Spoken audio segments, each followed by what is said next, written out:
Japan's inbound travel sector is anticipating a bumper year ahead, with ski resorts packed through the winter sports season, hotels in major destinations similarly full, and operators having to look further afield for unique experiences to meet the desires of a new generation of adventurous visitors. The optimism comes following last week's report from the Japan National Tourism Organization, JNTO, that showed 25.07 million foreign tourists arrived in the country in 2023, more than 6 times the number from the previous year. That is still below the record 31.88 million of pre-pandemic 2019, but the number of arrivals in both November and December 2023 surpassed the same months in 2019. Similarly, positive was the news that foreign tourists spent 5.29 trillion yen, $35.57 billion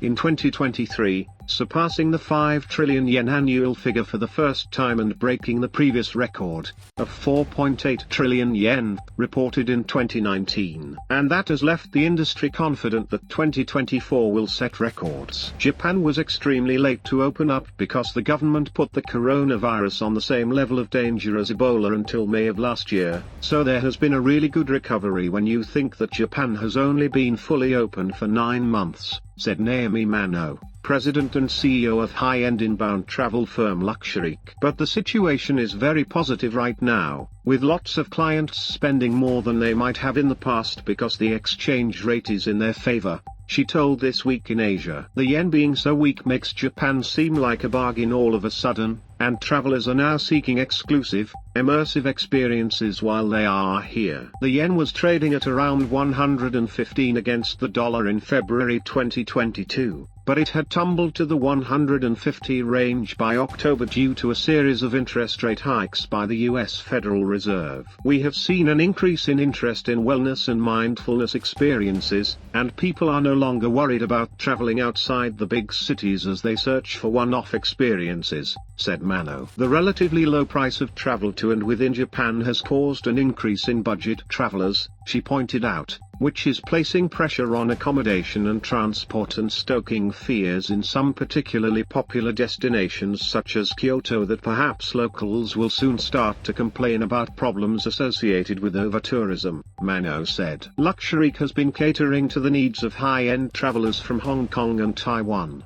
she said, while there has been a gradual recovery in the number of visitors from mainland China, although they are still independent travelers rather than the large groups that were arriving in the years before the pandemic. It is not clear if the Chinese market will come back like it was in the past because the government there has imposed new taxes on imported goods and the market is evolving, she said. It is difficult to know how it will be in the future, but I do not think we will be going back to 2019 anytime soon. According to JNTO statistics, the largest number of foreign arrivals in 2023 were from South Korea, at 6.96 million, more than 6 times the previous year, with 4.20 million arrivals from Taiwan. Some 2.43 million people visited from mainland China, along with 2.11 million from Hong Kong. More than 2.05 million travelers arrived from the United States.